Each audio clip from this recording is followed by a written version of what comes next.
It's 3:01 p.m. I'm going to call to order the Rules Administration Procedure Committee for the City of Aurora, Illinois. Today's date is March 18th.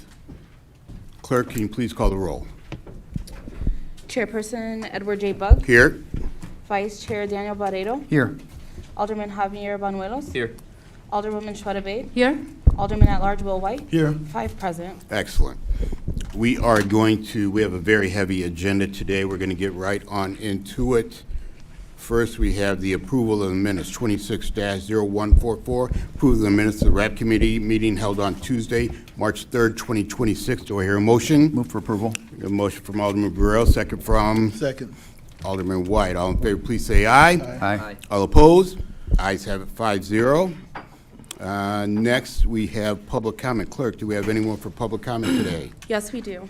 Please read the wording for the public comment section. Pursuant to the Open Meetings Act, all persons shall be permitted on an opportunity to address public officials under the rules established and recorded by the council. Under our rules, any person may address the RAP committee for up to 3 minutes with a maximum of 30 minutes allotted for all public comment. No person other than the timekeeper or the chair for the purpose of maintaining order may interrupt a person recognized for public comment during his or her comments.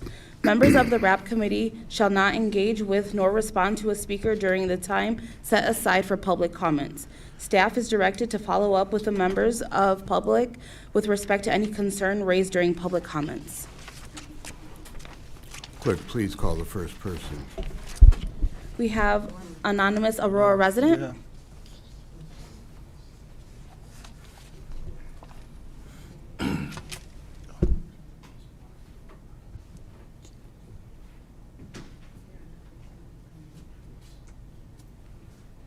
Hello, good afternoon. Hello. You have 3 minutes. You can begin now.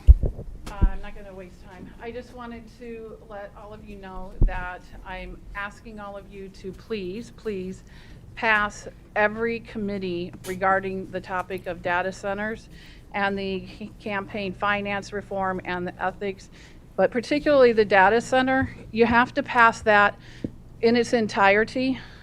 Each committee has their part, but in order for it to pass at the city council meeting on the 24th, it actually has to be passed in its entirety and not go back to RAP.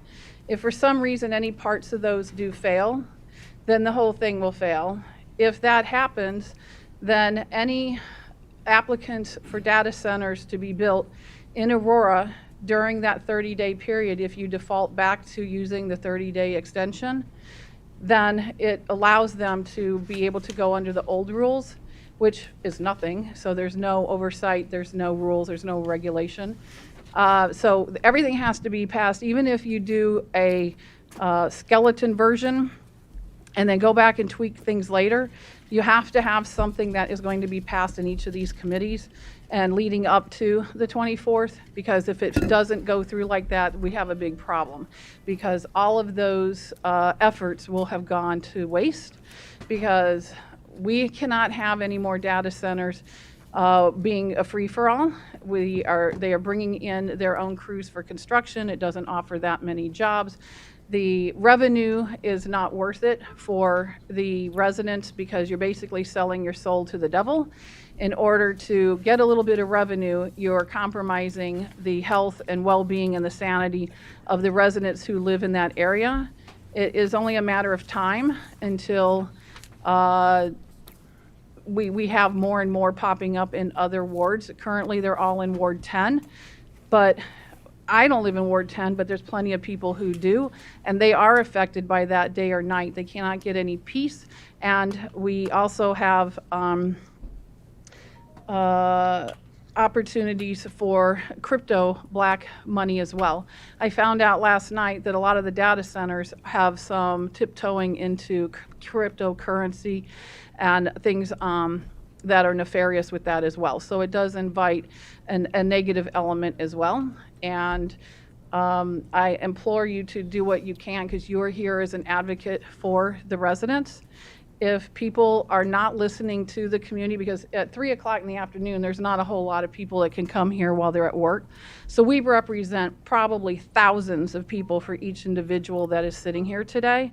If you do not look out for us, we will remember this at election time. Thank you. Thank you. Clerk, please call the next speaker. Sandy Schmidt.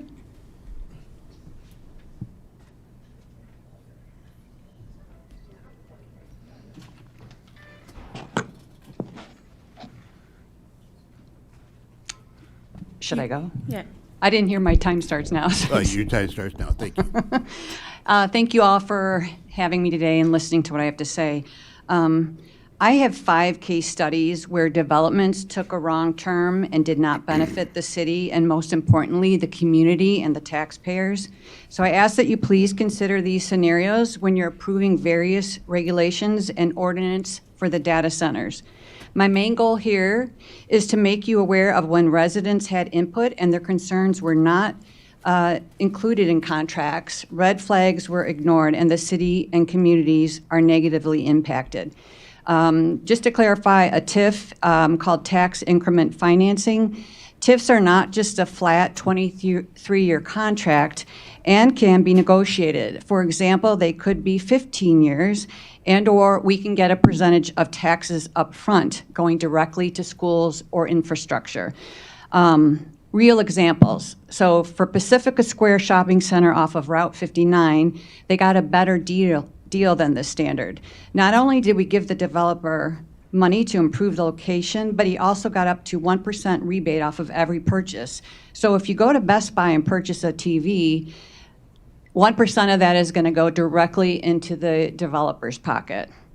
Next are the casinos. The original TIF was for 23 years, and just when it was about to expire, the money would start coming back to Eastside School District, but it got canceled, and so the school got under $1,000. The casino then moved to the Batavia School District, who was smart, and they did ask for the taxes up front. So now Batavia School is getting their school tax. That's kind of repetitive. I don't know if a tax study happened, but in other words, Batavia did negotiate. They're getting some money right off the bat.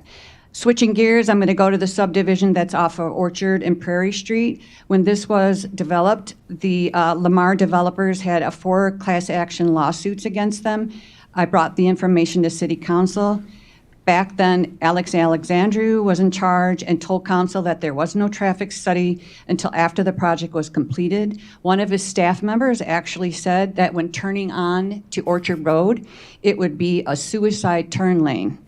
Council passed it without any traffic study, safety precautions, and some of the infrastructure directly outside of the boundaries was not included. So most likely, the taxpayers are now going to have to absorb that cost.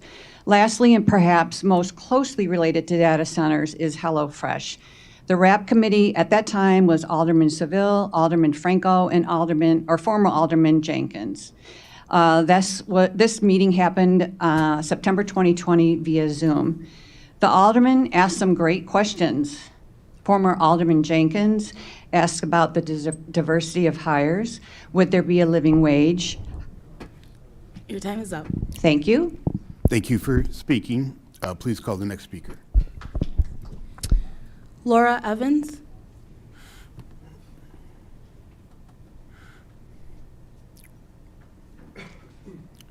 Good afternoon. You have 3 minutes. Your time begins now. All right.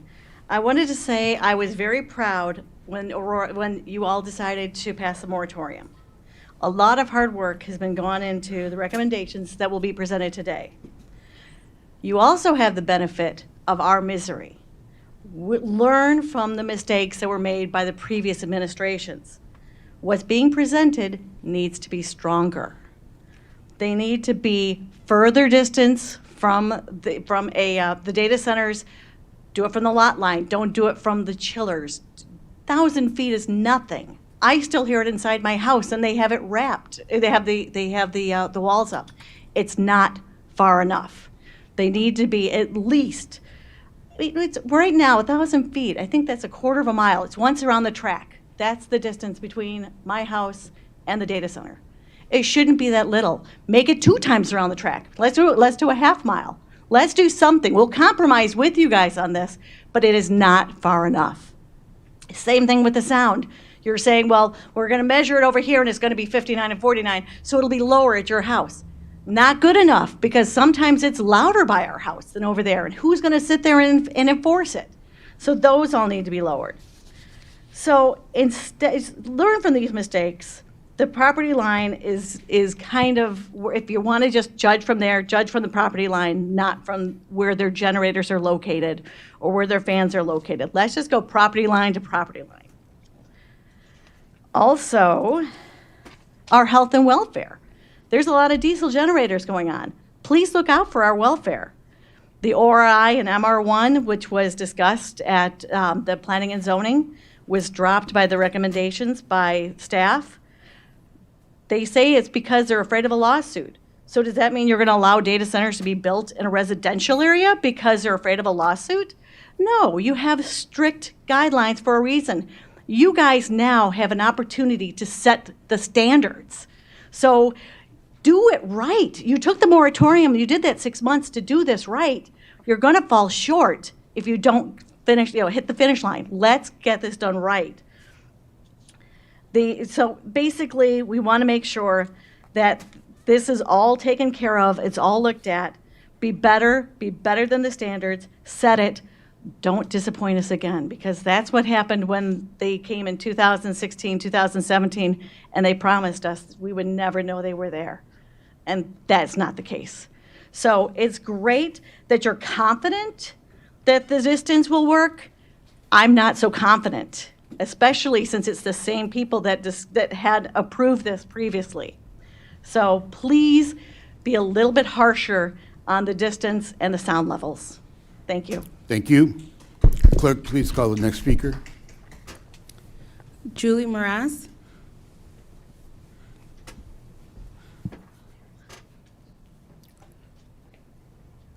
Good afternoon. You have 3 minutes. Your time begins now. Hi, I live at Clara and Spur Lane. I'm about 2 blocks from the Cyrus One data center. Those are my signs that are up there. That's what happens when I walk my dog at about 5 o'clock at night. You could see that the decibel levels are not under 59 degrees, and I'm 2 blocks from the property line.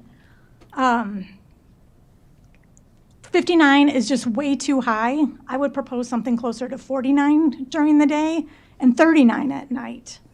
$1,000 fine per day, I think, is what was in one of the proposals. It's not enough for a data center who makes millions of dollars to force them to meet the noise standard.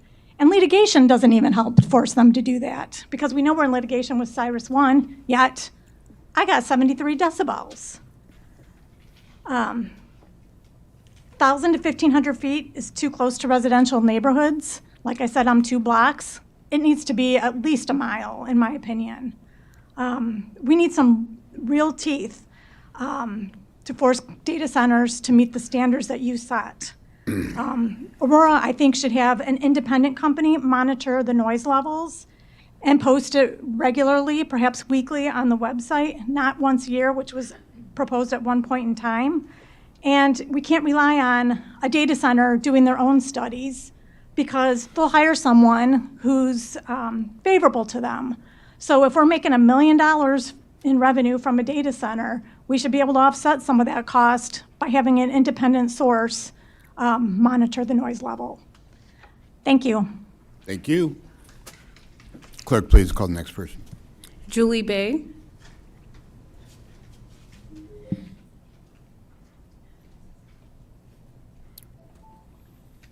Good afternoon. Good afternoon. Your 3 I, minutes begins now. Thank you. I back up to the data center. I have been living in Aurora for over 31 years paying taxes, and I'm a proud resident. I was the first homeowner in Palomino Springs, and I knew what I was building next to. I will tell you, I've been up today since 4 a.m. due to the chillers. I can give you concrete data of how it's affecting my life and my husband's life. So I'm going to reiterate what my friends and neighbors said back there. Thank you for your attention. This is about our health and our safety, and we believe in you that you will put really hard and strict restrictions on these data centers. Thank you. Clerk, please call the next speaker. Danielle Fisher.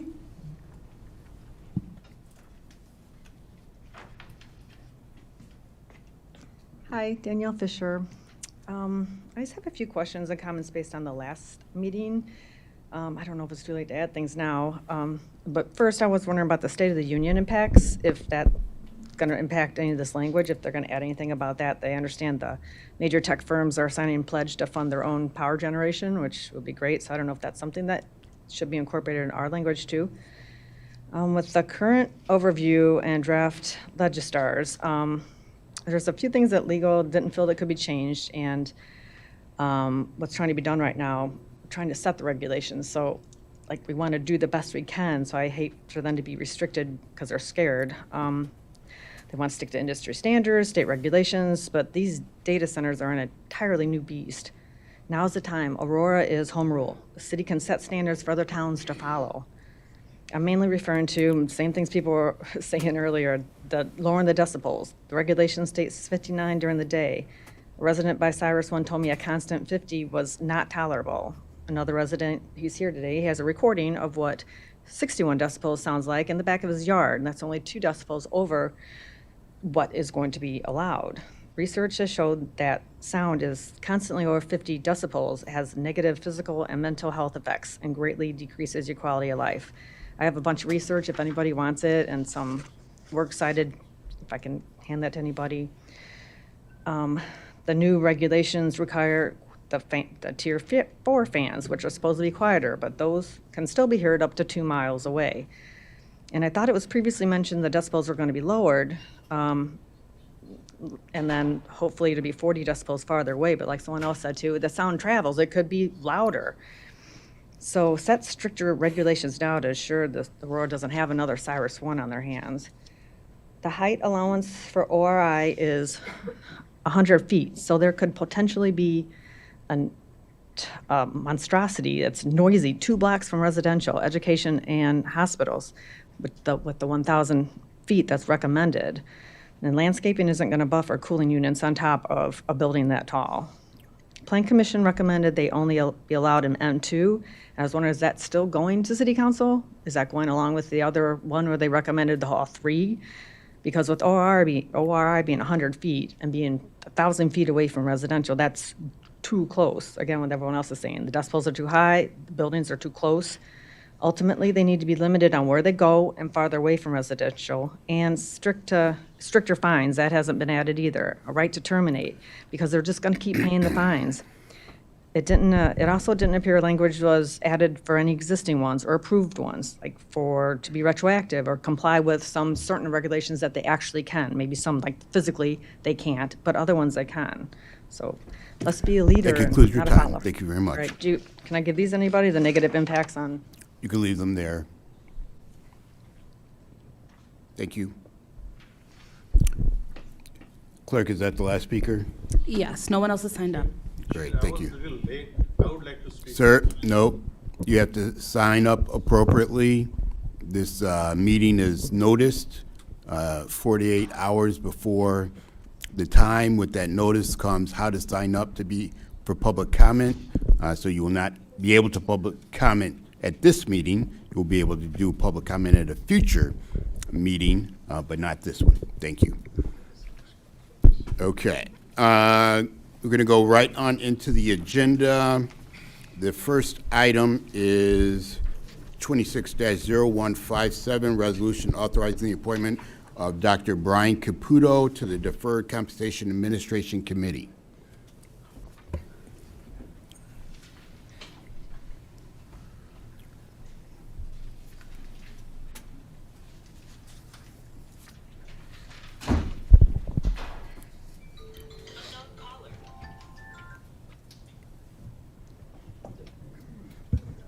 Hello, Nicholas Richard Thompson, Deputy Chief of Staff, City of Aurora. Good afternoon. Yes, this appointment is to finalize the new process in place for the Deferred Compensation Board. Okay. Couple of side questions. Is Dr. Caputo here? Is he? I cannot see. No, he's not here. Table. Oh, is he? Oh, there he is. He's hiding on us. Okay, just a couple of things, because we're going to be looking at some other language. So Dr. Caputo, once we approve you for this committee because of your position, how many committees will you be on? 2. Okay. And are you a voting member on either of those, or? Yes. You're a voting member on both of those? Yes. Okay. All right. That is it. Anyone else have any questions, committee? Move for approval. We have a motion from Alderman Barrero, second from Alderman White. All in favor, please say aye. Aye. All opposed? Ayes have it, 5-0. Thank you. Next matter is 26-0160, resolution authorizing the amendment to the Ward 8 Residential Grant Program. And I believe our illustrious woman for Ward 8 is here. Thank you, Chairman. I'll be very quick, as I know it's a busy day. I started this grant program in 2019, and I put some language in there believing that I was going to have multiple grant allowances throughout a year. It turns out that that's not been the case. I've actually had less grants, but larger sums of money. So I am here today to take out the second sentence in paragraph 3 that says no applicant can be awarded more than $15,000. That's all I want to do is remove that one line, change nothing else, and I have some good grants waiting for that. Excellent. Any questions from the committee? Okay, I have one small one, maybe just an oversight. In the guidelines, it says the local vendors are preferred, and then it says see application. And then when you look in the application, I cannot find the wording for vendor preference. Well, we're going to have to refer that back to staff because this was approved, obviously, as you know, through legal, and has gone through all the approvals, and today is for information only, so we can look into that. Okay. I don't know if it was just typo or I just missed. I'm not whatever. exactly sure. Okay. I don't have all that information in front of me Sure. today. Okay. Be that as it may, I have a motion from Alderwoman Bade, second from Alderman Benuelos. All in favor, please say aye. Aye. All opposed? Ayes have it, 5-0. And Thank you. 26-0166, resolution authorizing the 2026 Ward 7 Scholarship Program. And of course, the Ward 7 Alderman is here, sits on this committee, so I'll turn it over to you. Thank you, Chairman. So the purpose of this program is to assist students that are looking to go into a medical field. It's the first of its kind for Ward 7. I also included verbiage for any students that are in the trade, HVAC, electricity, or electricians. It's a scholarship for up to $1,000. It has currently I've allocated 5,000, so it would be 5 students. Excellent. Any questions or comments from the committee? Question. Alderman White? Thank you, Chairman Bug. For the scholarship, and I'm still learning how scholarships work, does the recipient receive the check, or does the check go to the college? So the check would go to the college. Okay. And Alderman Barrero? Chairman, my question is, how are the students selected? So they will be submitting a letter of recommendation, either recommendation, or they will also be submitting a sort of like not a Word document, but a letter to indicate why they deserve the program. I have a few things on here that indicate why they chose the career path, their long-term goals. The information would be redacted, like the applicant's name, and I would be choosing the one that I feel, based on their answers, would get the scholarship. Any other questions or comments? Okay, always good to give our young people opportunities. for the future. And I understand you're focusing on certain areas. So I just had, thinking through this. So if a senior in high school from your area, Ward 7, applied, say they're applying to our great university, Aurora University, and they're going to be a freshman. So right now they're going into general studies. They're maybe thinking about being a nurse or a physician's assistant and going into medical, or a doctor. Well, not at AU, but somewhere else. But how does that work? If they're just in general studies, if they just write, that recommendation letter that they want to be in that field, that's good enough, or how's that going to work? That's a great question. Actually, I'm gonna be honest with you. I didn't think about that. But I guess if their intention is to be in the medical field and or the trades, I would allow it. Okay. Yeah. Alderman, Chairman Bud. Alderman White? I can speak to that a little with clarity. So typically when a high school student who applies for scholarships, they do apply based on their intentionality. And then once if it's a one-time scholarship, they receive that freshman year. So if that student's interested in being a medical assistant, they'd receive that, and the application would address as such. If by chance, so they chose to move from medical assistant to veterinary medicine, it's not on here, well, it was a one-time scholarship, so that wouldn't make a difference. Now, if it was recurring scholarship, that might make a difference. Okay. Thank you. So on this, and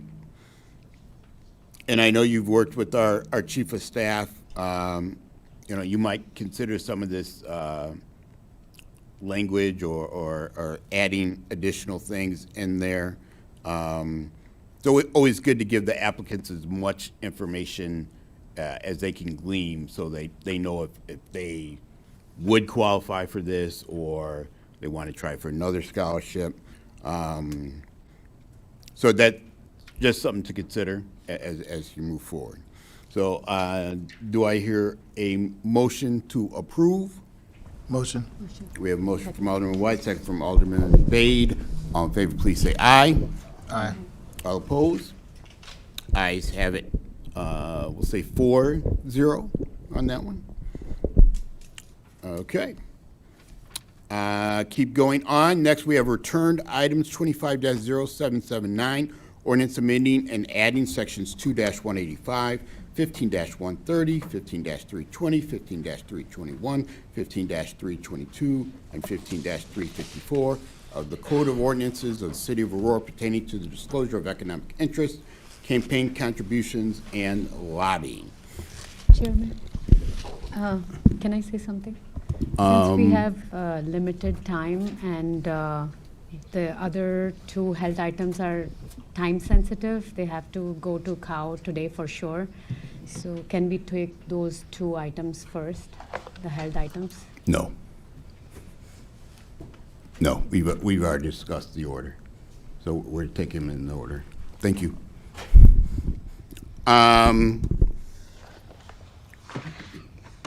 Okay, on this, we are going to look at, we're going to try and get through what we can, understanding that we're under a time crunch, but we already discussed that with staff on both of these matters. So we're going to start in Exhibit A, okay? And so what we're going to do in the short time today is we're going to try and get to what I call a clean document. Many aldermen made suggestions to the document at stages leading up to COW and leading up to council. And so what I want to do today to prepare us for the next time we look at this is, like I said, starting with a clean document. So hopefully we can do a number of friendly amendments and so we have what we call a clean document.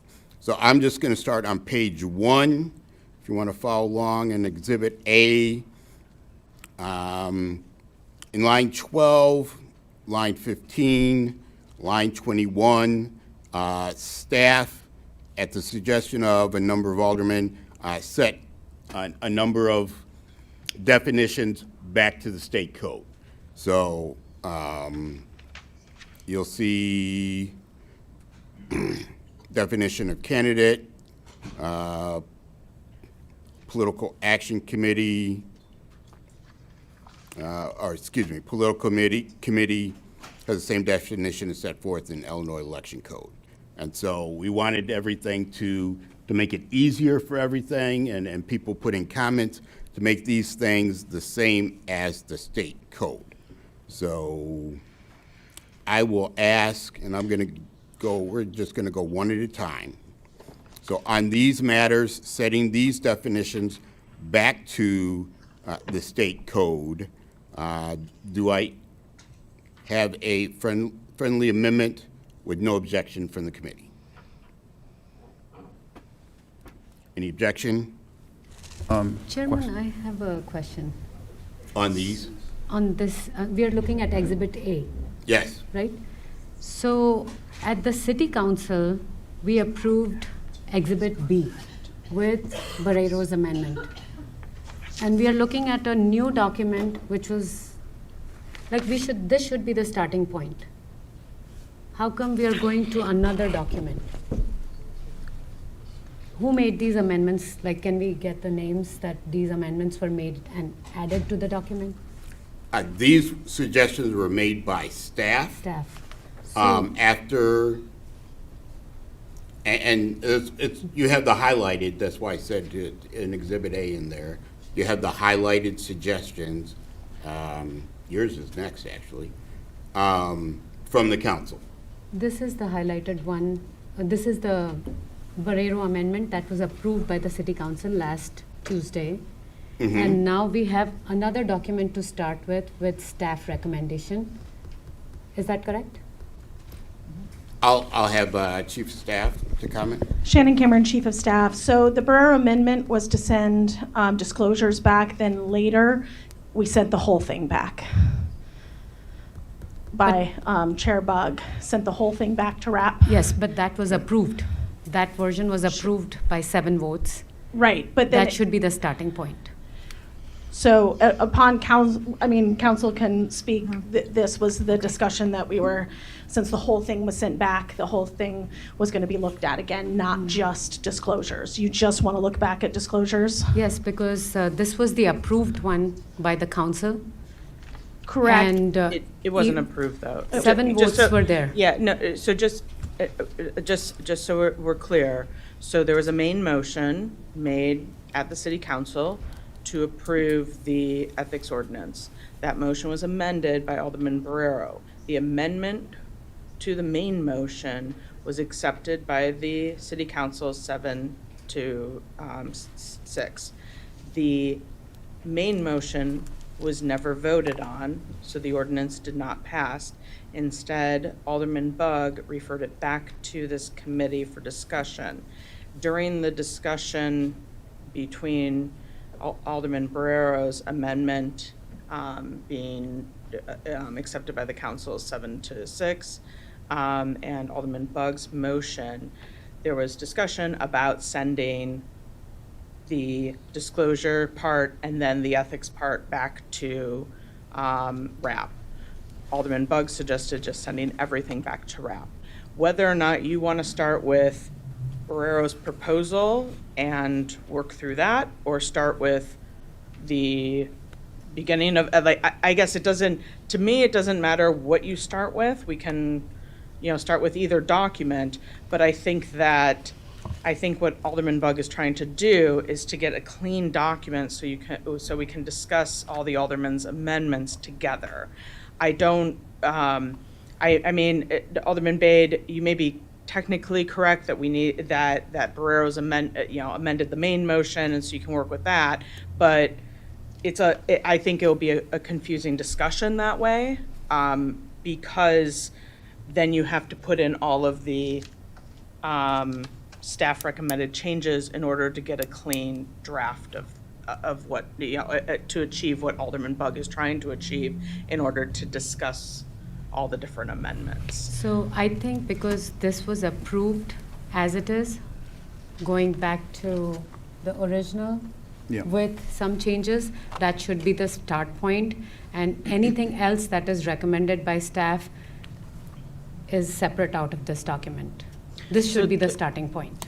So then I guess what would be perhaps if the chairman would, if I can make a suggestion, starting with Borough Proposal Number 1, then what the chair is suggesting is that to paragraph A, which has definitions, that the redlining from the draft that is labeled revised between COW and CC, the staff recommended conditions, be adopted by this committee so that you can have a clean draft to work through all the other amendments.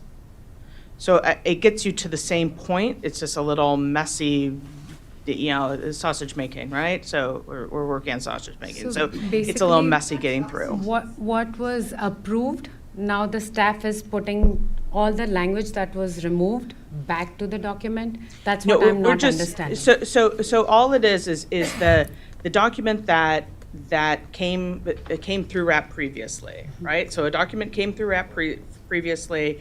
Staff had recommendations. That document was what was part of the main motion initially at City Council, right? All right, it was approved by COW, okay? Then we had.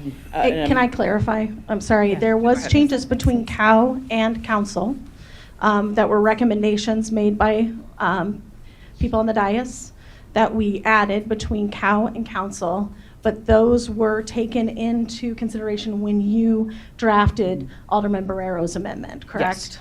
Yes. So everything that are the staff recommendations in here are also in Alderman Barrero's amendment. But some of them were rejected by Alderman. Right, Burrows. so besides the ones that were rejected. Yeah. So I guess my understanding of what the goal is today is to get to a clean version so we can work off of no redlining. So I get that this is confusing. There's been a lot of changes. There's been a lot of amendments going on. I mean, I drafted one this afternoon, so I know that there's a lot of changes. And my understanding is that the chairman wanted to get a clean document so that then each of the aldermen's amendments could be discussed with that clean version going forward. Whether you start with Burrow's amendment or this document, to me, it doesn't really matter because, the discussion is getting to that clean document. Right. Today we're going to be discussing very specific things that were suggested. Then those will be added to what you call Exhibit A, Guerrero Exhibit A. So we have a clean document. So we know what is in that document. We are just adding or looking at the things that were suggested to be changed. By the staff. Well, no, from the aldermen, and then the staff highlighted them in yellow. That's what you have, Exhibit A. Okay? So if you want to skip that one, if we don't have I thought we had a friendly amendment that for the definitions to go back to the state code. So we have a friendly amendment. Any objection? Can you say that again? Okay. Page 1. We have the definitions. They're set back to the state code. This was a suggestion by the alderman. It's only for section A1. Is that correct? Or all of them? 2, 3, 4, 4A, B, C, 1, 2, 3, 4. You're on Exhibit A, page 1? I'm on Exhibit A, page 1. Okay.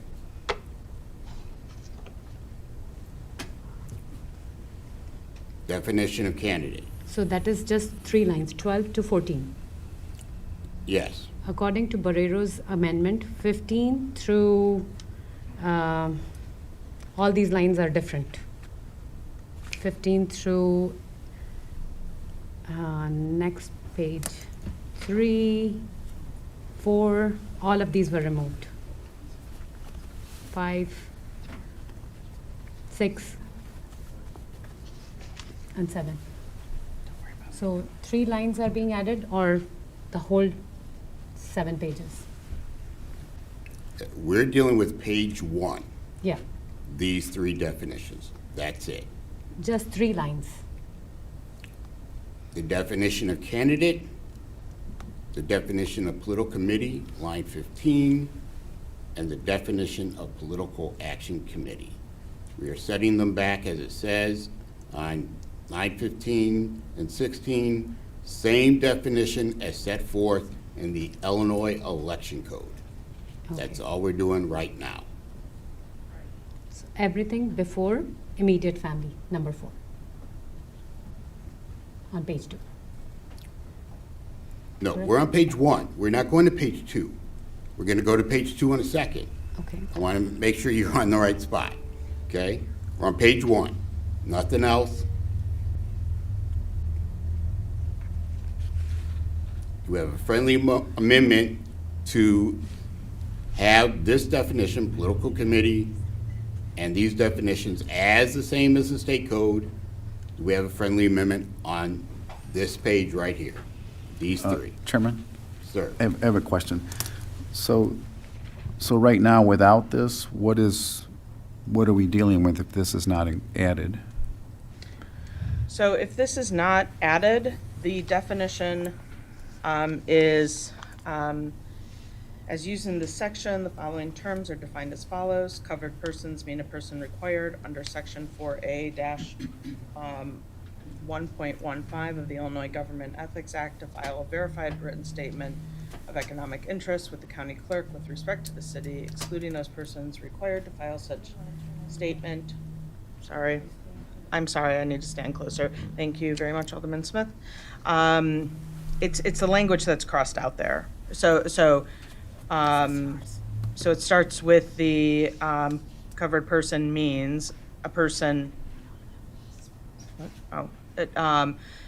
Means a person required under section 4A-101.5 of the Illinois Government Ethics Act to file a verified written statement of economic interest with the county clerk with respect to the city, excluding those persons required to file such statement because of their candidacy for election to public office in the city or their membership on any board or commission to the city, period. Paragraph B. That's the 2019 ordinance. Without these changes, that's what it would read. Can Okay. So You we are understand? saying No, hold covered on. person. Hold on. Yes, sorry, I thought you said. No. Okay. You clear? Yes, so, Okay. I guess my question is, we're going to walk through all of these, amendments, or, and then can we then have an opportunity to discuss the whole thing in totality? Yes, we will, but it won't be at this meeting. We're trying to get some friendly amendments done. We're going to skip this one, okay?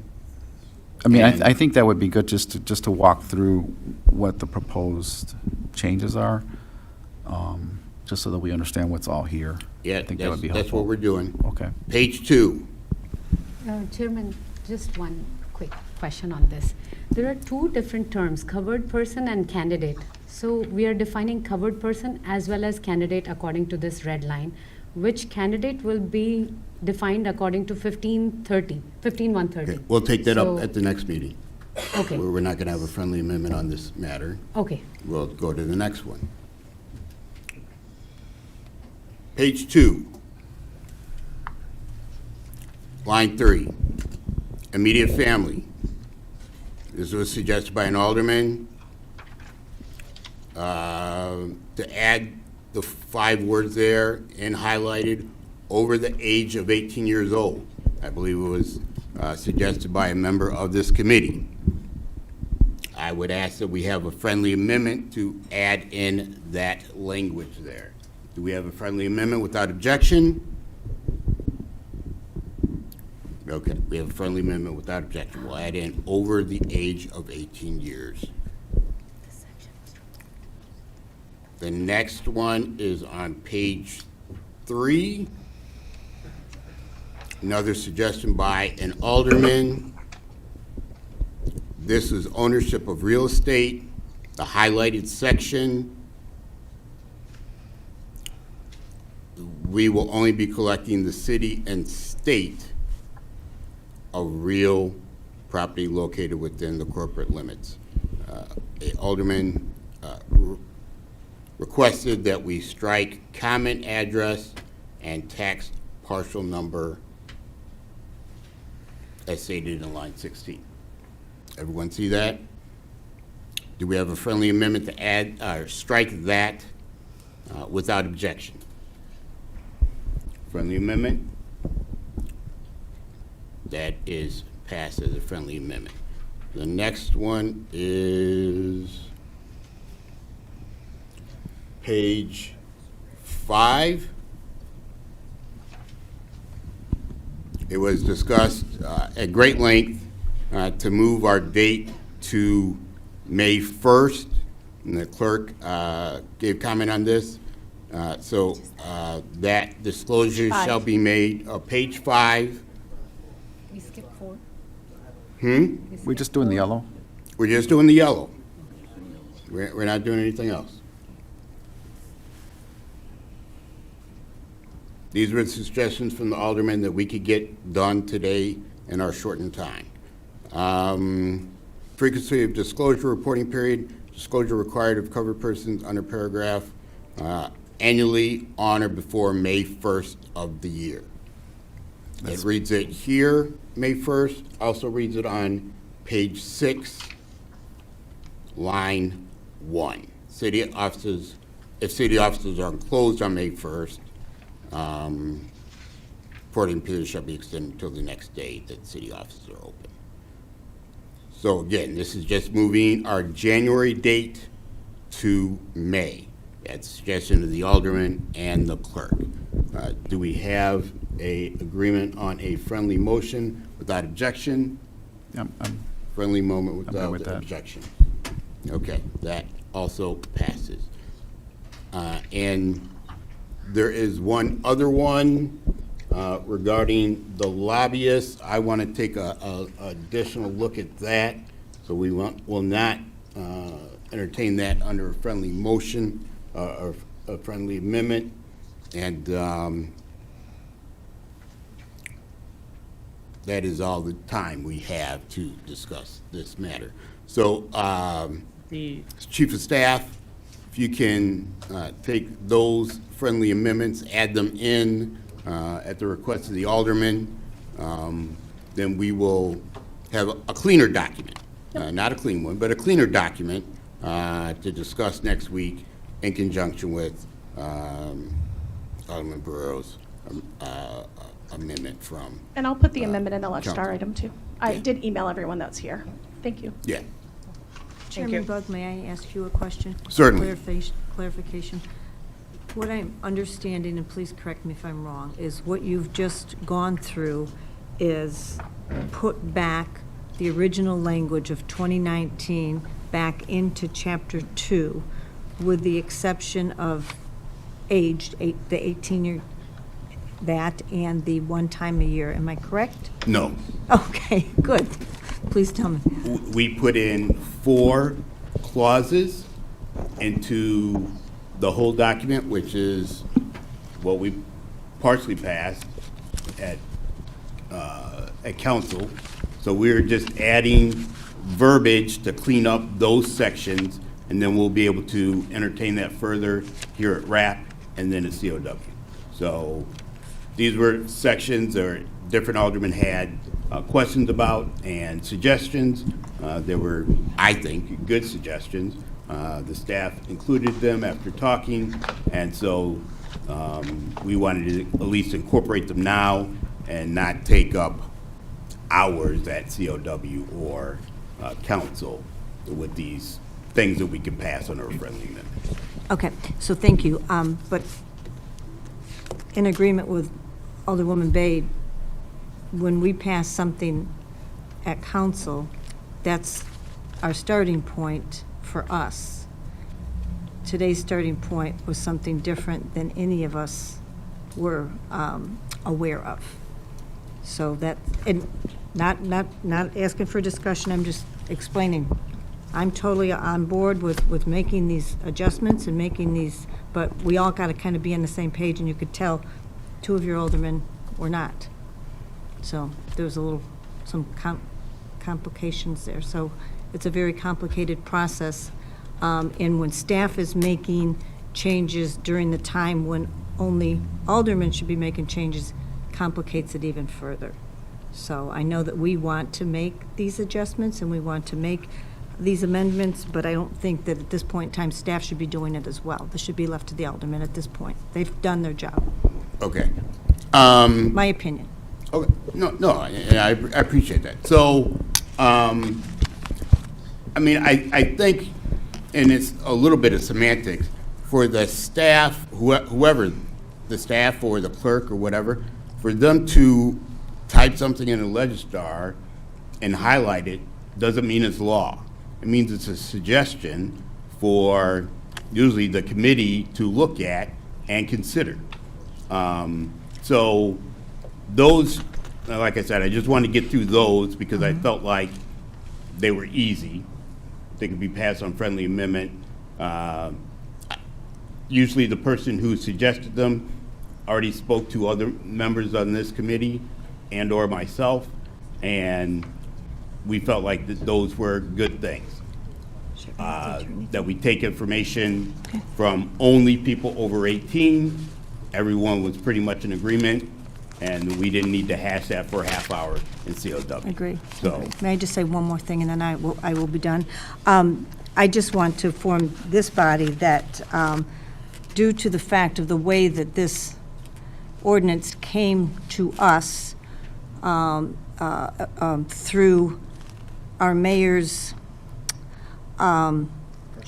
personal campaign attorney, which is a very uncharacteristic way to do an ethics ordinance. And because there's been so much trouble, so much back and forth, so many questions, so many misinformations, many of us aldermen have chosen to move forward to give ourselves the same opportunity that the mayor gave himself, and we're going to have outside legal counsel, nonpartisan legal counsel, look at this ordinance as it sits, and they will help us work on this process just like the mayor has had without any information from us. So we need to I level want to the playing respond to field.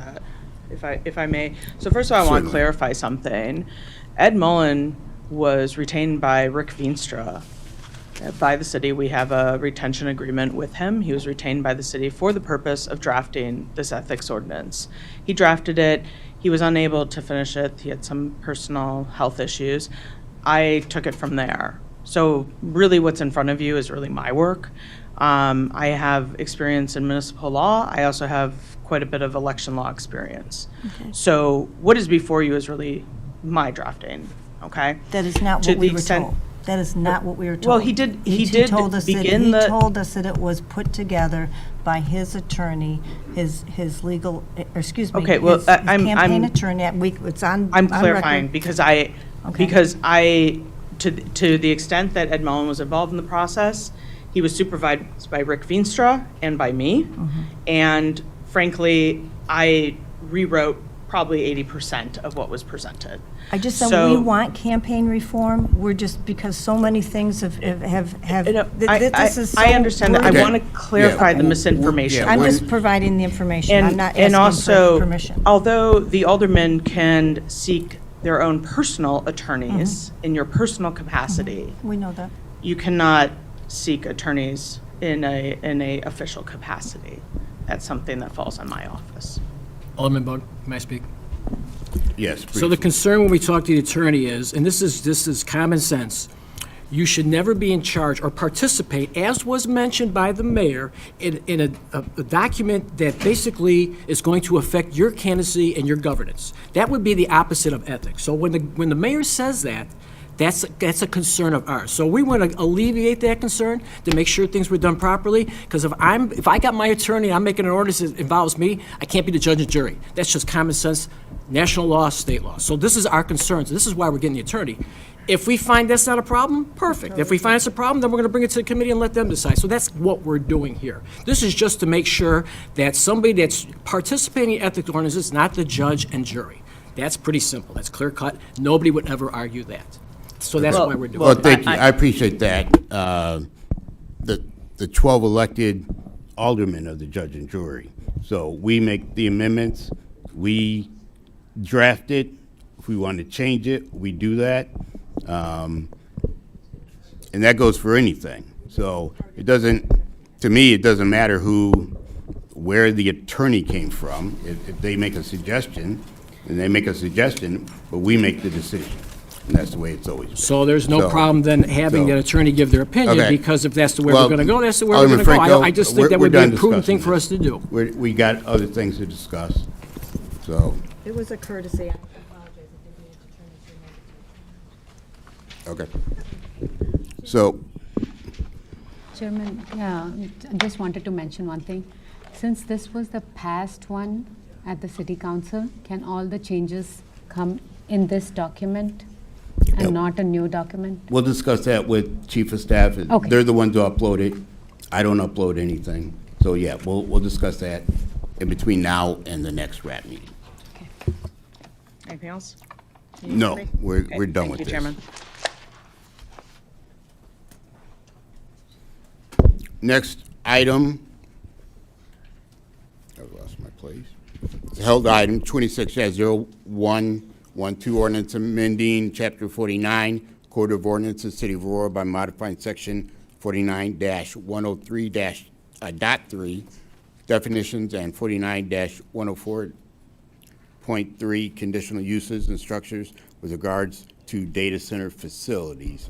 Also read the second item into the record as they come forward. 26-0114, ordinance amending Chapter 49, Code of Ordinances, City of Aurora by modifying Section 49-103.3, definitions, Section 49-108.10, ORI Office, Research and Light Industry District regarding warehouses, and Section 49-108.10, ORI Office Research and Light Industry District, Section 49-109.2, M1 Manufacturing District, limited in Section 49-109.3, M2 Manufacturing District General regarding performance standards.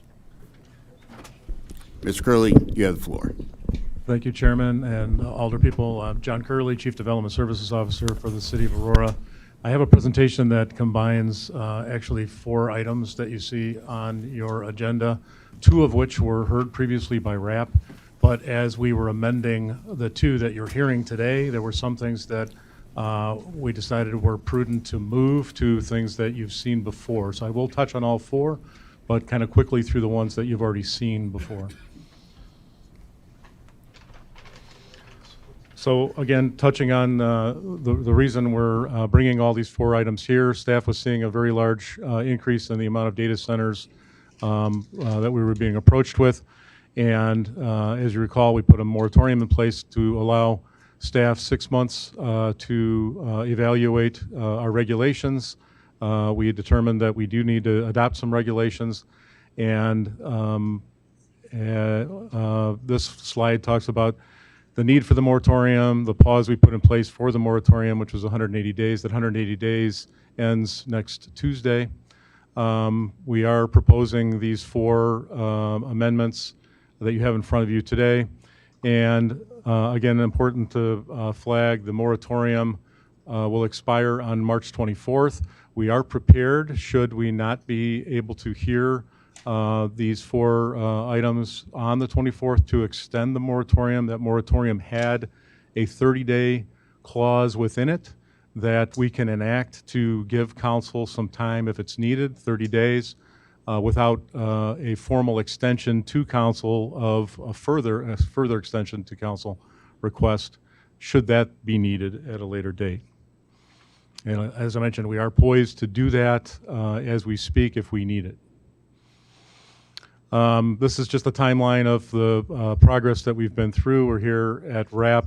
As you know, as you may recall, the two items that we were not able to hear at the last RAP meeting on the 3rd were held at Plan Commission for an additional meeting, and it happened to be literally the day after the RAP committee that we were meeting at. We did get those two items passed through commission and are able to present them here today. Again, the importance of this is creating a regulatory framework, which we currently lack in that data centers are part of our warehouse definitions, and it does not allow us to treat data centers as a separate category. And they're from lived experience from many of the neighbors and our citizenry, we all feel it's important to define them separately and create some regulatory items to make sure that the impacts or potential impacts from data centers are not realized by the neighbors of them. So these are the four items that you have in front of you here. The outer two, 0092 and 0115, were heard by RAP previously, and the middle two are the ones that came from Plan Commission to be heard here. So I'll go through those fully today, and again, touch on the items we're suggesting that we move to 92 or to 115 when we get to those in the presentation. Again, just kind of a timeline of what could happen here. We're poised again to be presenting at Committee of the Whole if that's the preference of your committee. And should that not be the preference, or if even if we made it to Committee of the Whole and there's a preference to hold it, again, we're prepared to extend the moratorium for the 30 days and give council some more time. This slide kind of attempts to show what regulation is actually dealing with the different parts of the entitlement or the different parts of the approval processes that happen for data centers. On the left, we've got zoning entitlements, which are partially dealt by 112, we'll be talking about today, and 114. Both of those we'll be talking about today fully. The construction phase we talked partially about in 115 we heard last time, and a little bit in 112. We'll hear about that today. The post-construction testing we did talk about in 115 prior, but there is a small amendment we'll be highlighting as we go through the slides. Occupancy approval, there's a clarification that was added in 112 that you'll see today, and in the operational compliance, we did talk primarily about those items in 0092, and then there's a definition addition. There's an addition of a definition that in 112 that staff is recommending to address concerns that have been expressed. We have done some public outreach. This was a survey that was taken. There's been 220, at least at the time we scraped this, it was 226 respondents. And you can see that the comments that were gathered from the public range from noise, vibration, air pollution, high energy use, greenhouse gas emissions, water consumption, utility bill increases, traffic, and then local jobs as well. This is a indication of which wards the survey takers are from. So there were some that weren't Aurora residents, but primarily they were, and there's representation from all wards. The next are some comments that I believe I think we went through last time, but these were comments that were gathered from either the survey or the open house that we had on the 12th of March. What was it, man? I think it was February. It's been a long month. So I'll leave those for you to contemplate. I think we touched on them last time. So again, at a high level, all of these regulations are attempting to touch on, again, issues that we have lived experience that have been impacting neighbors of this use type. Noise, the current regulations that we have in place are solely a reference to the Illinois Pollution Control Board. We found those standards to be difficult to measure and thus difficult to enforce. So we're suggesting an actual Aurora amendment or Aurora regulation that would allow an easier measurement and thus enforcement. Water usage, we've seen, although technology has been changing for data centers, there are data centers that use water, potable water for cooling, and that is our most precious resource, and we're suggesting to modify the regulations so that potable water is not used for cooling for data centers. There's going to be, you'll see a slide on energy use and the strain on the energy grid. You'll see items that touch on emissions and backup generators.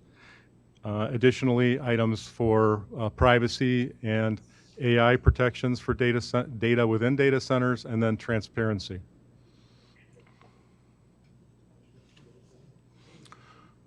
So the first item, this item was heard at RAP, so I'll blow through here pretty quickly, but there is a small item that I want to highlight that we're suggesting we move from one of the other items that was in a different piece of legislation. So let me make sure. So this is the Responsible Data Center Ordinance. Oops, sorry.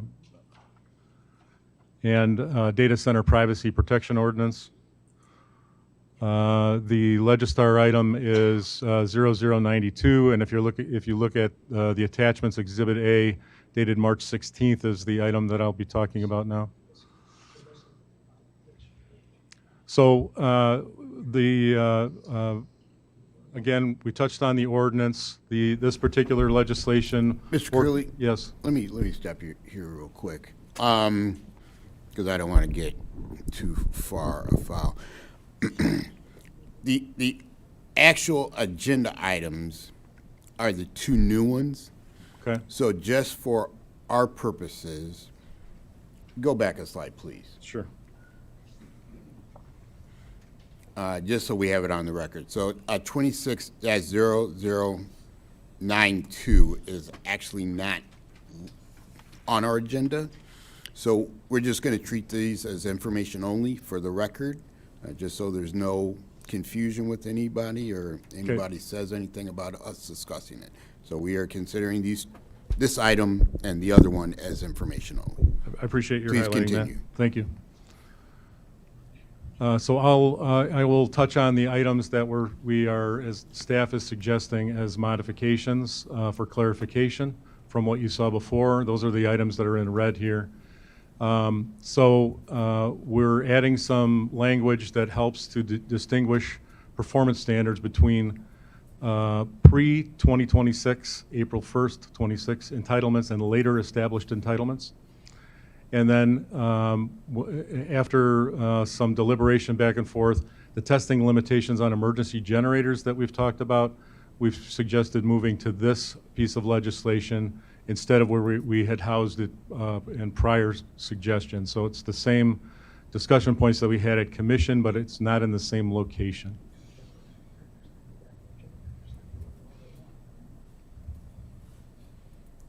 Again, we talked about all of these items. So just to delve in a little further on the two items I just highlighted. So for generators, the red items again are modifications from what you had seen before.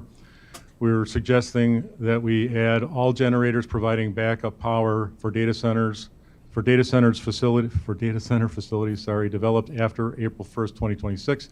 They must meet the requirements outlined in the new regulations for the Aurora zoning ordinance. That would be the new data center sections of the ordinance.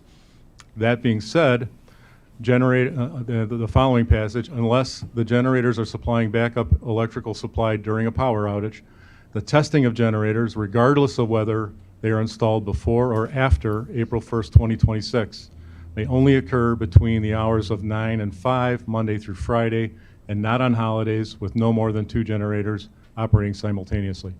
So that last passage applies to everything, and the first passage points you to only newly entitled data centers meeting the new regulations. Chairman, I have a question. So, Mr. Curley, I just want to understand, so on this slide, the bold section applies to currently built data centers. Actually, the whole paragraph surrounding the whole bold section. paragraph. Yes, correct. Okay, so help me understand how we're able to craft regulation for current data centers. I didn't think we were able to do that. There are parts of what we're doing where our legal advice has been that, in fact, your statement is correct. This is, though, an operational item that is not, it's within the power of the data centers in their operations to schedule these tests. That makes sense. And it was determined, our legal advice on this one was, it's an operational thing that we should be able to insist upon without infringing upon any entitlements that the data center currently might feel that they have. Okay, thank you.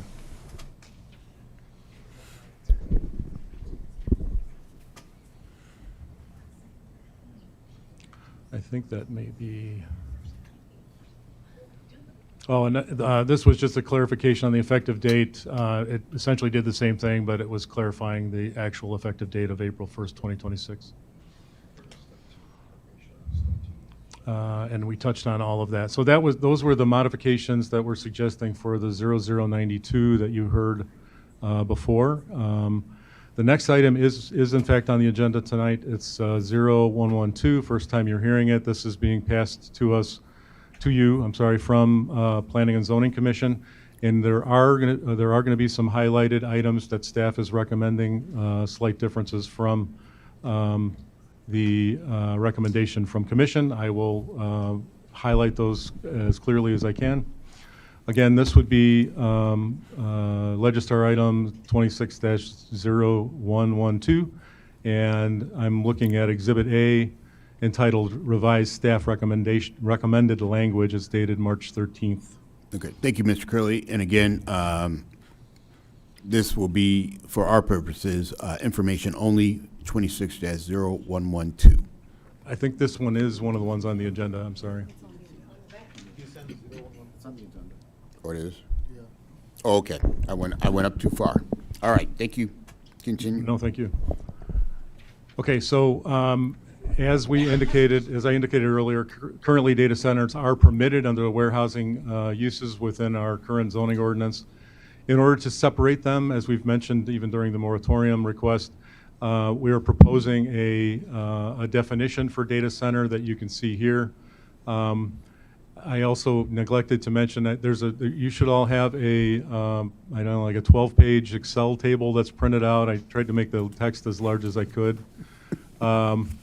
You will find on the bottom of that page definitions from up to maybe 18 different communities we've researched regionally as well as across the country. So one of the items on the bottom of which would be the last 6 pages of that document, because the way that document works is it goes three across, 3 across, 3 across, 3 across. So it would be the last 3, documents would be on the data center definitions, if you want to compare what others have done. This is a close reference to the Illinois state definition, which we thought we would be prudent to stick close to. This is something that has been added since our discussion with Plan Commission, and I've highlighted it in red as due to that fact. So what we're proposing is to add Section 26 to 104.3C, specific regulations, to try and distinguish the pre-April 1st, 2026 entitled data centers from the post-April 1st, 2026 entitlements that are requested, and how the regulations would apply to either side of that line. So again, we're trying to draw that line in the first paragraph. And then the second paragraph, for purposes of the section, wholesale redevelopment would mean 50% or more of the footprint, the square footage of the building would be reworked. And that would constitute a wholesale redevelopment. And then in that instance, these new regulations would apply to the wholesale redevelopment of that data center, despite having the current entitlements before April 1st, 2026. And then there's a clause that addresses wholesale redevelopment does not include rebuilding after natural disasters or fire, even if 100% of the structure is demolished. Any wholesale redevelopment of a pre-2026 data center must comply with all post 2020 or 2026 data center facility standards. So in the event of a natural disaster, the data centers would retain their right to use the pre-26 regulations, is what this is saying. So that's been added since commission, and would be part of what staff recommendations would be for your deliberation. The new requirements, again, we're suggesting that we move the currently permitted within ORI M1, M2 underlying zonings for data centers. We've changed those to conditional uses, and there's a requirement for public notice within 250 feet, within 15 days advance. This is our standard notification distance and timeframes, and that we also require development agreements run alongside these new data center requests with the conditional use approval. Those development agreements give us additional opportunity to deal with specifics for that location, as well as other requirements that both staff and council would be more comfortable with should we get to a point where we could approve a conditional use. Now, the one item that I want to highlight the most here tonight is the commission's recommendation coming to you would have struck the two conditional use permissions within ORI and M1. So the commission recommendation was to only allow new data centers within M2 uses as a conditional use. As I think you know, conditional uses have, and the reason we're suggesting conditional uses versus permitted uses within these categories, there's a lot more public oversight, there's public notice requirement, there's a public hearing at Plan Commission, and there's actually additional levels required through your approvals where it would not stop at a committee level with an opportunity for an appeal to then push it all the way to council. It would go all the way through council approval. This conditional use approval recommendation is the same tool that our neighbor to the east has used recently to not allow a request for a data center. So merely the conditional use process has been used with, we could discuss all of the other provisions, but that provision has been used to thwart a new data center request in our neighbor to the east. Happened very recently, within the last few months. Staff's recommendation is to still include those ORI and M1 conditional uses, and it's strictly for litigation risks is the reason why. And I'm going to highlight that with some maps that I think will help tell the story in a moment. Additionally, we needed to add something about who's responsible for starting the development agreement, and that's going to end up being the zoning administrator. Was added to that development language that came from commission. So getting back to the maps, again, commission recommended only conditional use approvals within M2 districts. This map is showing you all of the red cross-hatched properties are all of the M2 properties within the city of Aurora. If those properties have a red outline in them, they are an undeveloped M2 parcel currently. You will see that there are no possible locations where a data center could be placed within Aurora with regulations that that do not include conditional uses in other than M2 uses. And that, as I understand it from our legal advice, is a risk. it would essentially be entirely prohibiting data centers within the city of Aurora. Again, legal advice to us is that creates a litigation risk for us. That's why staff's recommending still allowing the conditional uses within M2 and, M1 and ORI, which I have maps for in a minute. One I didn't really touch on, there's two colors here. There's kind of a more orange color and more of a goldenrod color. The orange color, the darker color, is a 1,000-foot buffer from residential, and the goldenrod color, the lighter, is 1,500.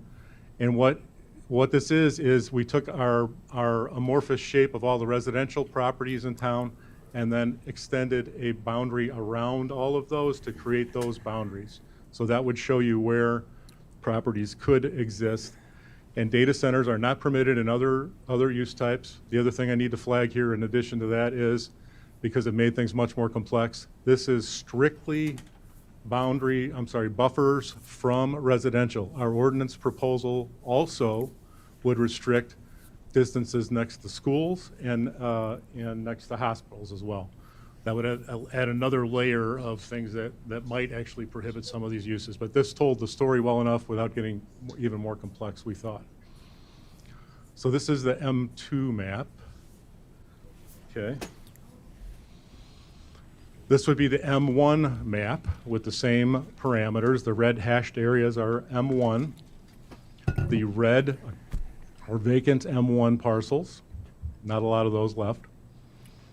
And then the buffer areas of 1,000 and 1,500 feet are indicated again in the kind of more orange and then the goldenrod colors. There are some properties in town that might benefit from this separation distance, but you'll also see that they're all developed.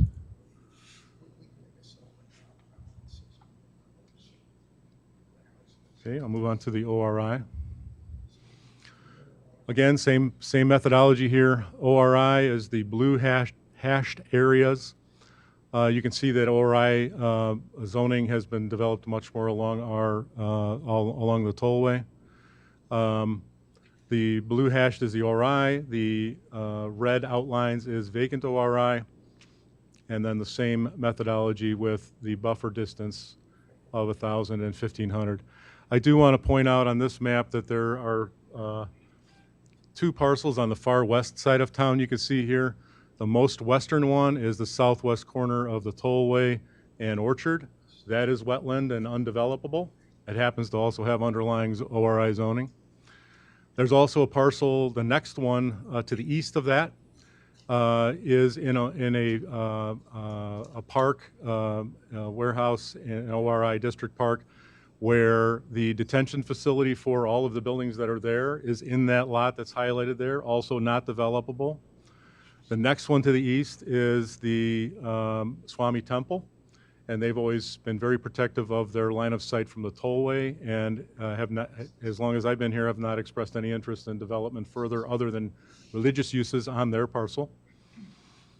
The next one is the quarry that Heartland is filling, and the other ones are relatively small parcels. So the balance of these, the balance of the ORI is generally, I guess I would say the balance of the ORI is all developed as well. So it would require some kind of a knockdown to then start over with a data center use. And importantly, we would have these buffers in place in order to accomplish that. So I wanted to explain, most importantly, the reason that staff is recommending something different than Plan Commission for your deliberation, and what the implications of that are to everyone, and try and be as plain as possible. Chairman, can I ask a question? So, are you saying that we cannot have ordinances that say no to not allow data centers, but we can regulate them? What we're being told is that the smart legal position to take is exactly what you said. Yes, if you prohibit them, there are some people who feel they may have entitlements already, and then that creates a litigation risk for us. And what we're proposing, the the comprehensive result of all of these ordinances is the most community protective ordinance that we've found across the country. I'm highlighting the items that have been discussed by many people and understand the concerns that everyone has. And I'll talk more about what I think this accomplishes at residential property lines as an example. But if you look at the totality of what we're proposing, this would be the most comprehensive and the most protective ordinance that we've found. And it's more, if you take each piece of the legislation, the separation distances, the decibel levels at the property lines, it's more restrictive than everything we found. Separation distances, kind of getting ahead of myself, were either double or triple what we found as the highest number. And I understand that people want even more distance. I get it. But we're being told that that would create a risk of litigation if we, as an example, put a 2-mile separation in or some really large number. And this was what we arrived at to find what we thought was the right balance of still being smart about not creating a litigation risk for us and still protecting everyone. Okay, I'll let you continue. I do have some follow-up questions. Okay. This regulation touches on noise, water use, energy use and grid strain and emissions specifically. I'll touch on those as we keep going here. What we're suggesting is adopting what is referred to as a power use effectiveness score. This is this is an industry standard. It's not something that we're dreaming up. It's the ratio of the amount of power in kilowatts that is being used by the facility divided by the amount of power in kilowatts that's being used for the IT equipment. What that essentially tells you is how efficient the mechanical systems are to cool the building. There are other power uses in the building, but the vast majority of the power being used, other than for the data equipment in these buildings, is for cooling. So what we've decided to promote is a power use effectiveness score that we believe is achievable but challenging. It encourages energy efficiency, yet it does not prohibit a lot of potentially new technology that might be happening in this sector. It simply challenges everyone to be as efficient as possible. As part of the proposed applications for entitlement, we would be asking for application materials that indicate the energy consumption modeling as a report. This is the power usage effectiveness score that we're promoting is 1.2. The data center must be designed to comply, additionally must be designed to comply with the most restrictive of the IECC, which is a ICC energy code, or the published ASHRAE standard 90.4, which is a data center specific energy conservation standard, or the Illinois specific data center energy code requirements. Currently, what we have on the books is we follow Illinois' requirements, so this would be adding some additional energy efficiency standards to measure these facilities by. Additionally, we're suggesting that we not permit nuclear-based energy for these facilities. The other item we wanted to touch on was on-site renewable energy and resilience requirements. The regulation promotes either 25% of the facility's peak electrical demand be supplied by on-site clean energy, or 50% of the facility's peak electrical demand for a minimum duration of 15 minutes as on-site resilient storage, or if neither of those are possible, as determined by some engineering, there is a feasibility alternative compliance where some renewable energy credits or investment in some energy resources at community-based scale battery storage would be an alternative for compliance for them. So again, we're encouraging as much energy efficiency as we can. That will also promote the best PUE, the power usage effectiveness score. Next thing we talk about is water usage. As I mentioned, this use type, if you go back, if you wind the clock back about 20 years before there were better technology on cooling, the evaporative cooling towers would have been the preferred method for cooling for this use. It is likely the cheapest power means of accomplishing cooling for these facilities. Unfortunately, especially if you're using potable water for the evaporative cooling, it's also bleeding our resources, and the most precious of our resources are potable water. So we're suggesting that we prohibit potable water usage for evaporative cooling. And then I'll talk about the water consumption effectiveness score here down below. So along the same lines as the power usage effectiveness score, there's a water usage effectiveness score. Again, not something that Aurora dreamed up. This is an industry standard, and we're promoting a 2/10 score. This score is a ratio of the amount of potable water being consumed by the facility in liters divided by the information, the IT kilowatt hours for the data equipment. And again, this is a challenging and perhaps even slightly more challenging than the power usage effectiveness score, but we felt we were protecting the more precious of our resources with water. This is the language that we're promoting. There is a water consumption and quality modeling report on the front end when they're requesting an entitlement. With that, they'll have to identify water sources, estimate daily water demand, estimate peak daily water demand, annual water consumption, describe water efficiency strategies, and they'll have to declare their source of their makeup water, the amount of blowdown volume that they have when they're draining a closed loop, if there's any chemical additives that are used in the cooling water, and temperature quality characteristics of any discharge, and the location of the discharge.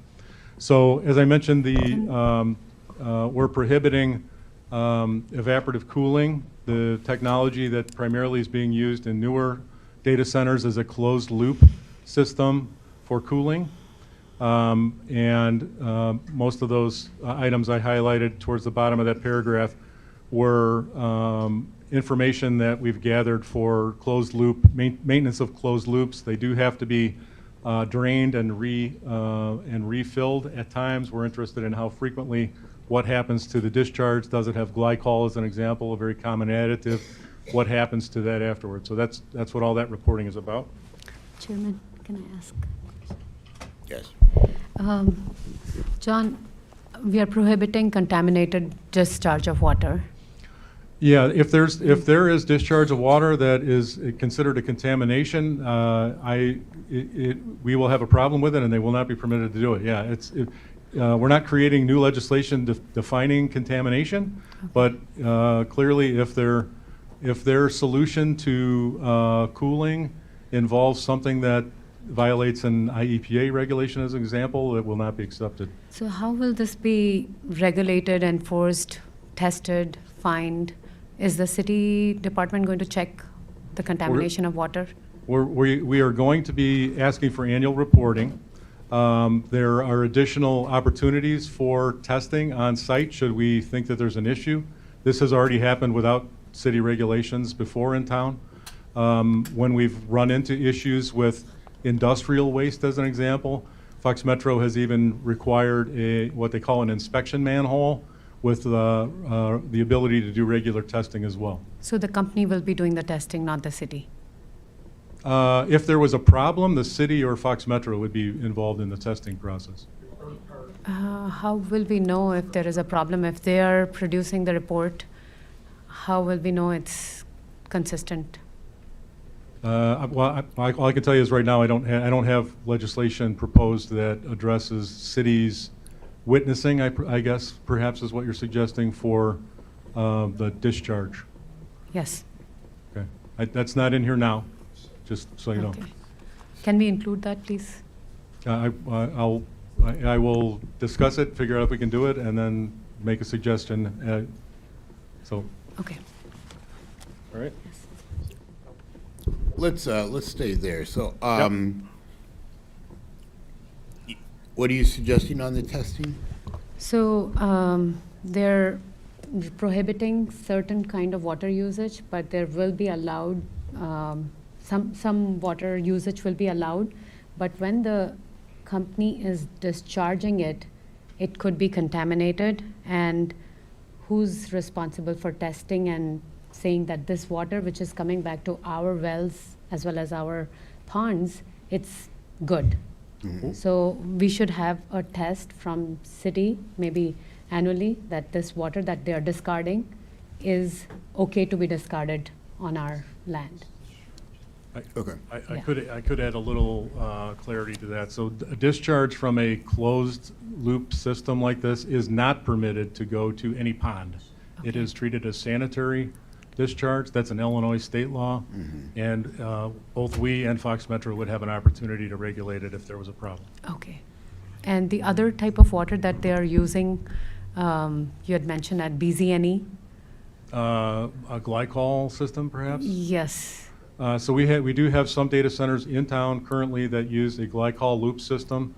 What we understand for the one that we got the most information from is it's actually a proprietary system, and literally there's no discharge in Aurora at all, and there's actually no Aurora water used at all. It literally is being shipped as the wastewater back to a facility of theirs and being trucked back in to refill. So that's the information we would get out of these reports to understand what it is that we should pay attention to. And I guess the other thing I could add is when we understand this information, which you will all know as we're going through the approval process, if that were to ever happen, those are questions and items that we could dictate in the development agreement on a case-by-case basis as we understand what their plans were for their operations and the type of equipment that they had. So why can't that be regulated here? It may be able to. I don't have it in there now. I just want to be honest with you that it's not there now, and we'll talk about it. Okay. Thank you. Yep.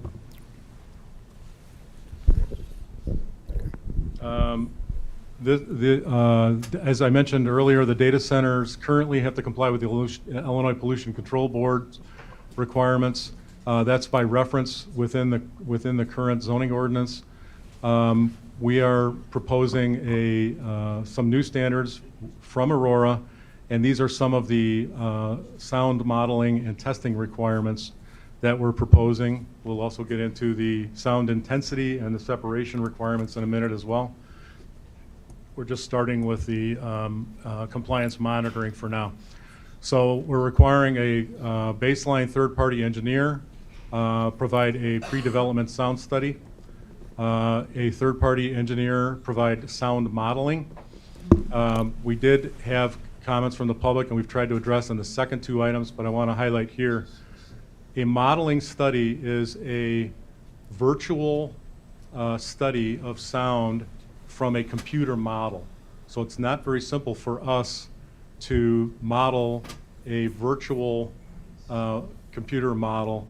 It really it would need to come from the designer of the facility. So we did, as I've shown and read here, make a change to what we suggested for the actual testing, the in-place testing, that the city select a third-party engineer to do the testing, and that we get reimbursed by the developer for that testing prior to either 30 days or their request for a certificate of occupancy of some sort. So I kind of skipped ahead. So the third item is a city-selected third-party engineer sound study comparing to the baseline prior to a temporary or permanent certificate of occupancy, so before occupancy is granted. And then the last item is when, the same thing, but when sound generating equipment is being added to the project. So we're going to look at it again every time that there's a potential for it to get worse than it was last time we had the modeling. I'm sorry, the testing.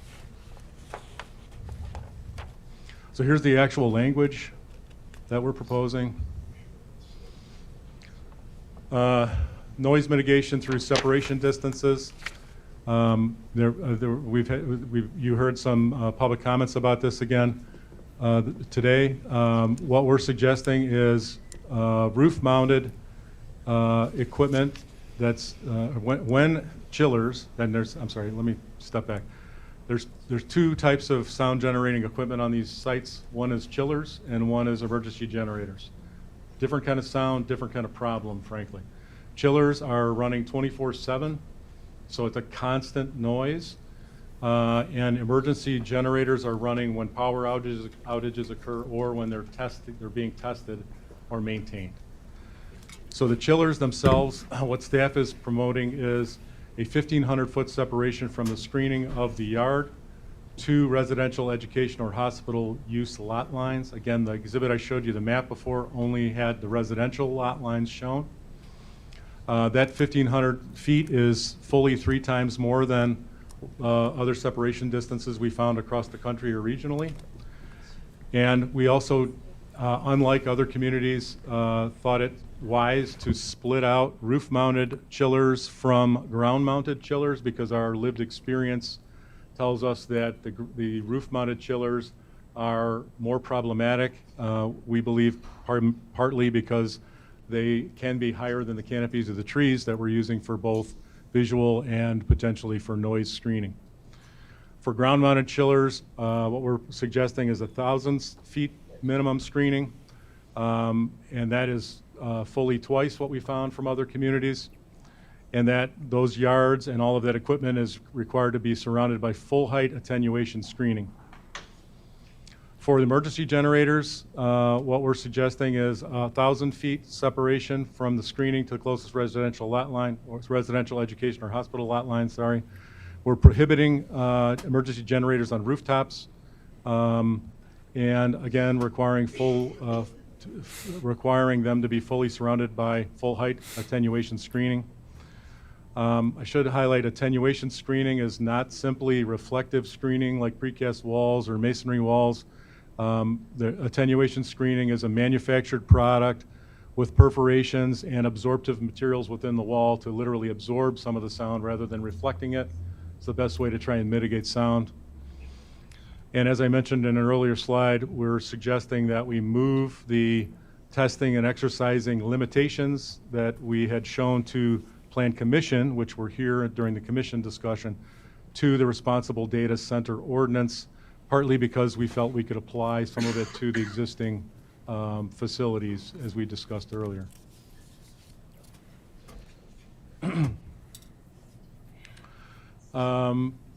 This is the actual language in the proposed ordinance for the text amendment for the chiller distances. I wanted to highlight the one below, the last item, as I did not highlight that on a prior slide. As these centers get decommissioned or change use, if they become obsolete, we have the ability to require roof-mounted and ground-mounted chillers and associated equipment to be removed. And I want to talk about banked parking on the next slide as well. Next slide is the generator separation distances. Again, roof-mounted generators prohibited. There's the 1,000 feet. And the same thing is true here with the decommissioning of data centers and removing the generators and associated equipment. What we wanted to highlight is if you look at Schedule 2, I think it's the very last thing within the text changes. There's a table called Table 2, Schedule of Off-Street Parking. We acknowledge that data centers do not require as much parking as what might be the next use for that location, some kind of a warehouse or something like that. And in that acknowledgement, we already have allowed less pavement and less parking. We thought, though, it'd be wise to make sure, should these things be decommissioned, that we have land available for the next site. And how we deal with that is what we call banked parking. So the site plan will, when we approve, if we approve a data center, the banked parking would show where potential parking would be in the future.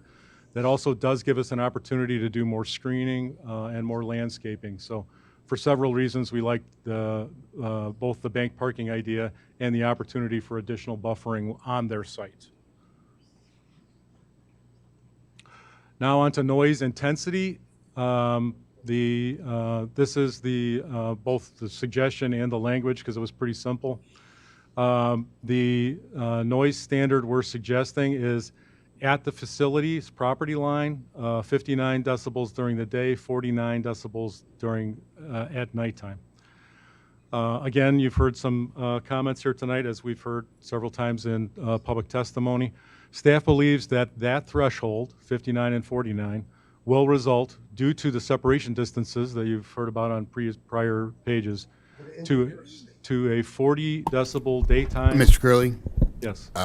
We're going to have decorum in this body, so we were respectful during public comment. You got your 3 minutes without background chatter, and we're going to expect the same. Continue, Mr. Curley. Thank you. What we believe is that due to the separation distances, the decibel level that would be experienced at the closest residential lot line would be 40 decibels daytime and lower at nighttime. It's a little chart that shows you what decibel levels equate to with sound examples on the right.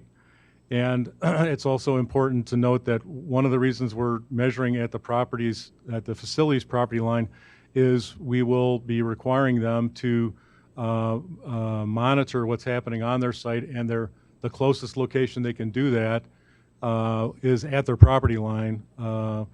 So we felt it important to set the standard at the property line. Other thing I wanted to highlight here, again, as I've mentioned several times, fully appreciate the constituents that have coalesced around this topic.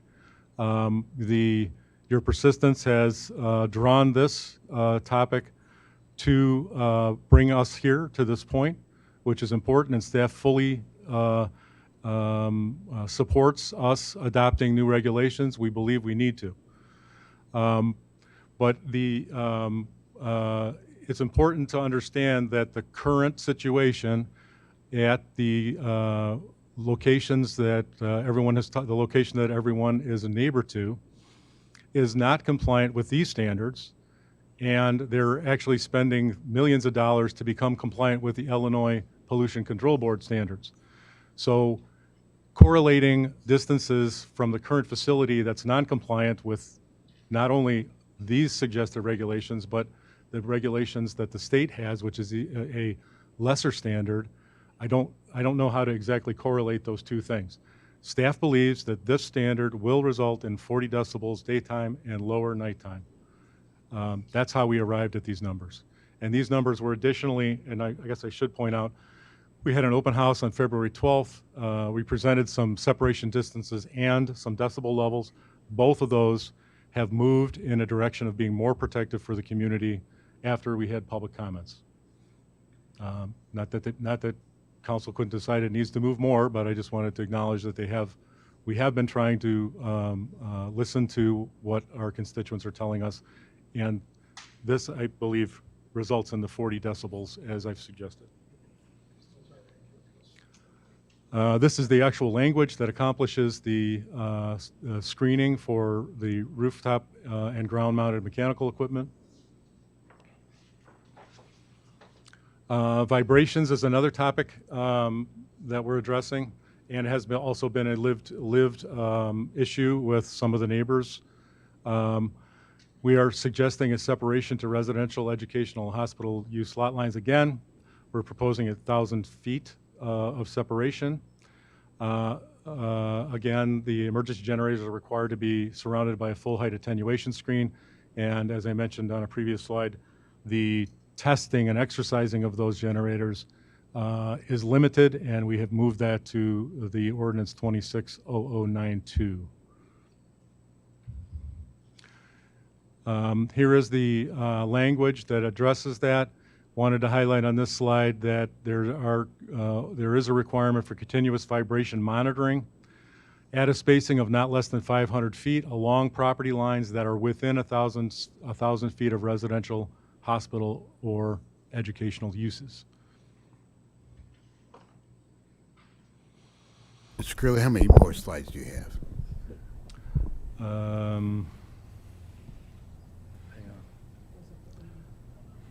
Okay, so that That was the largest portion. I probably have another, I would bet it's probably 20 slides, Chairman. Okay. Let's go through this one slide, and we're going to need to adjourn. I know we will be picking this back up at our next meeting, but we need a buffer zone of at least 5 minutes for my committee, so. Okay. The next topic is vibration.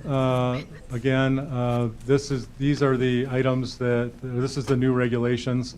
I'll touch in the other ordinance that we're not going to get to today in warehouses, but when we started analyzing vibrations amongst M1, M2, and ORI, we found unfortunately that we had two different standards, and we needed to coalesce those standards to one standard. We researched the regional approach to this, and we're promoting the most frequently used methodology and the toughest standard as part of the regulations. And that's that table that you see there in the formula. Mentioned the constant vibration monitoring. We are requiring vibration isolation mounts on these generators. And we talked about, the data center is required to provide monitoring and a third-party engineer for vibration study that demonstrates compliance if there are vibrations, if there's a city complaint, if there's a city request, essentially. And I think that concludes that particular item, 112. Excellent. Any very, very brief questions or comments? Chairman. Because we will be looking at this, like I said, in 7 minutes. Okay. Alderman Bay. I had some friendly amendments since this is the first body we are going to vote on this. Can I go ahead with them? We're not going to, especially since we didn't get a full presentation, we're not going to vote on this. We're going to move it without a recommendation. Okay. So probably your friendly amendment is probably going to be best at COW. And time-wise, we don't have time. They're quick ones. Yeah, we're going to have to take them up at COW. We have to have some time in between, and it's already 6 minutes to the next meeting. Yeah. So we are going to send this without recommendation, is that what you're saying? Yeah, it's already on the agenda for COW right now. Problem with the ethics, they don't stay. Yeah, especially since we didn't get all the way through it. You missed by 20 minutes. Alderman Franco had a comment? Real quick, rooftop chillers versus ground chillers. Do we know if it's necessary going forward that they have to use rooftop chillers? Because that seems that would help a lot of this problem if everybody could be ground mounted. Yeah, we have some facilities where they are ground mounted, and I agree with your premise that it's easier to handle the sound, especially if you put the building in between the sound and the residential properties. Where that would be a challenge, although I'm just saying it's a challenge construction-wise, I'm not saying it's impossible, would be the larger of the data centers. Mm-hmm. But there certainly are facilities that have them all in the ground. Mm-hmm. Well, I'm just saying, because it would behoove them if they wanted to keep that distance, get in that distance type of thing, to pull it back 500 feet if you kept it on the ground. I don't know what it costs, high versus low, what you said, but I just wondered if that was a thing, because that seems like it would help out a lot. That's why I said that, so, okay, thank you. That's all I had. Okay, thank you. So with this item, with these two items, and the one for information only, do I hear a motion to move these forward without recommendation? Mr. Curley will just be picking up at our next meeting in 5 minutes, what we've been discussing. So motion to move it. I make a motion to move these to COW. Okay, motion and a second. Second.